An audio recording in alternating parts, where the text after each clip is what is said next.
রাজ্যের ভোটের নির্ঘণ্ট ঘোষণা করে দিয়েছে নির্বাচন কমিশন। ইতিমধ্যে রাজনৈতিক দলগুলি প্রার্থী তালিকা প্রকাশের প্রক্রিয়াও শুরু করে দিয়েছে। অন্যদিকে ভোট ঘোষণার আগে রাজ্যে এসে গিয়েছে কেন্দ্রীয় বাহিনী। আর এবার আরো বড় এক খবর পাওয়া যাচ্ছে।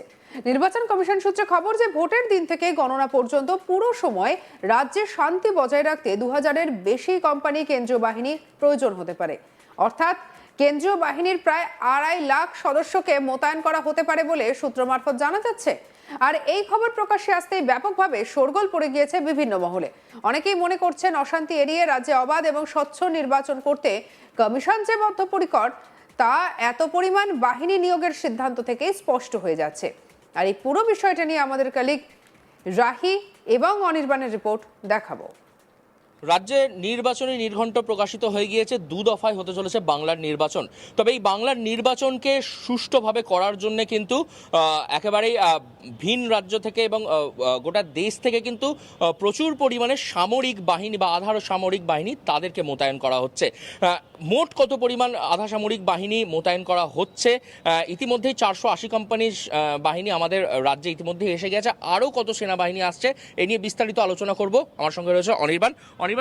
এই যে নির্বাচনকে সুষ্ঠুভাবে করার জন্য যে সামরিক বাহিনী আনা হচ্ছে, এখনো পর্যন্ত 480 কোম্পানি বাহিনী বাংলায় মোতায়েন রয়েছে। এর পরবর্তীতে আরও বাহিনী আসার সম্ভাবনা রয়েছে। কি খবর উঠে আসছে যদি একটু বলো। দেখো, এই মুহূর্তে দাঁড়িয়ে কিন্তু একটা জিনিস এটা স্পষ্টভাবে যে ইলেকশন কমিশন বা সিইও পশ্চিমবঙ্গ তাদের থেকে কিন্তু একটা প্রচেষ্টা রয়েছে যে যাতে এই নির্বাচনটা সুষ্ঠুভাবে অবাধে করা যায় এবং মানুষ যাতে সুষ্ঠুভাবে ভোটটা দিতে পারে, নিজেদের অধিকার প্রয়োগ করতে পারে। এই বিষয়টাকেই যাতে সুষ্ঠুভাবে সুন্দরভাবে করা যায়, সে কারণে কিন্তু ইতিমধ্যেই আমরা দেখেছি যে 480 কোম্পানি সেনা এই মুহূর্তে নামানো হয়েছে পশ্চিমবঙ্গে, শহর কলকাতা সহ জেলাতেও।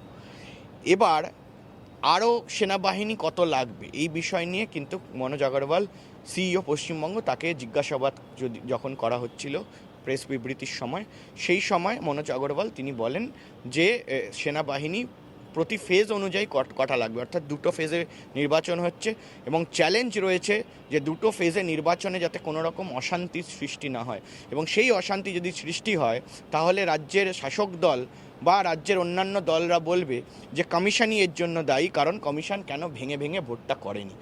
সে জায়গায় দাঁড়িয়ে এর আগেও ভেঙে ভোট হয়েছে, আমরা দেখেছি যে একাধিক মানুষের প্রাণ গিয়েছে, সেখানে একাধিক মানুষ মারা গিয়েছেন, একাধিক মানুষ আহত হয়েছেন, ভোট হিংসায় অনেকে বাড়ি ছাড়া থেকেছেন।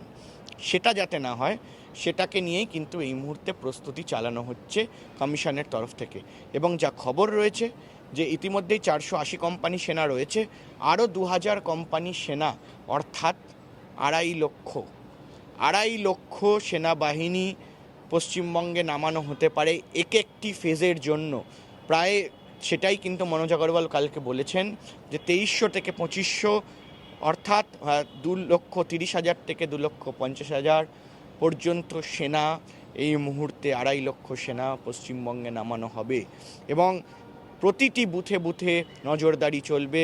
বুথে গিয়ে সেনাবাহিনী তারা কিন্তু আইডেন্টিটি কার্ড চেক করবেন এবং তারা চাইলে যদি বোঝেন যে কোনো রকম অসঙ্গতি হচ্ছে, কোনো রকম সমস্যা হচ্ছে, তাহলে সরাসরি কিন্তু বাধা দেবেন।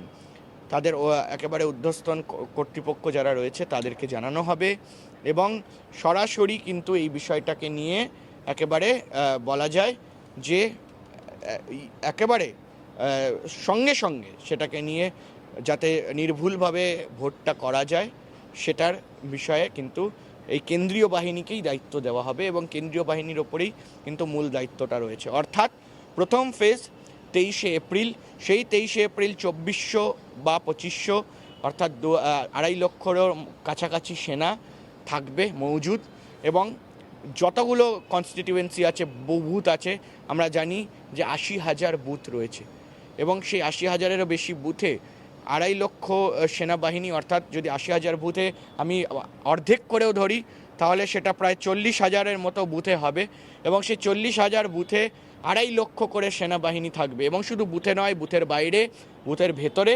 তো এই বিষয়টাকে কিন্তু এই মুহূর্তে ধ্যান দেওয়া হচ্ছে। অর্থাৎ স্পষ্টত একেবারে বোঝাই যাচ্ছে যে সেনাবাহিনীকে নিয়ে কিন্তু বড় পদক্ষেপ এই মুহূর্তে নিতে চলেছে একেবারে কমিশন।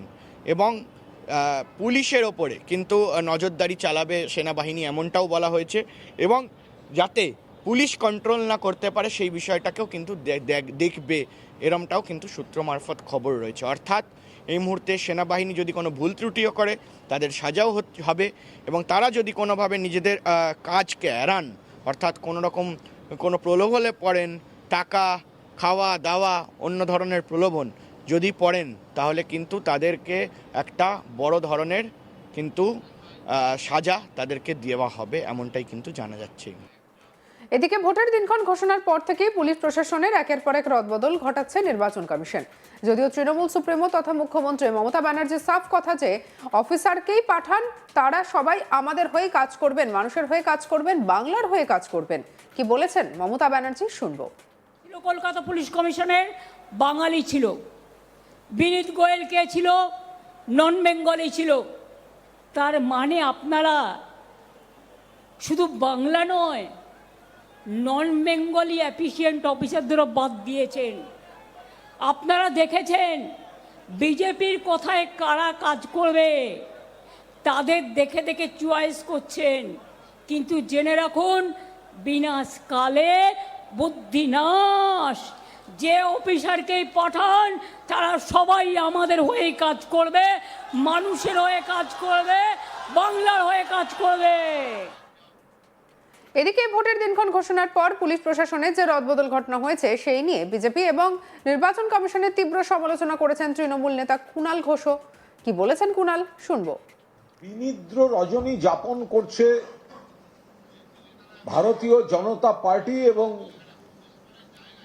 তাদের শাখা সংগঠন জাতীয় নির্বাচন কমিশন। গতকাল রাত থেকে যা যা আমরা দেখেছি তাতে একটা জিনিস প্রমাণিত,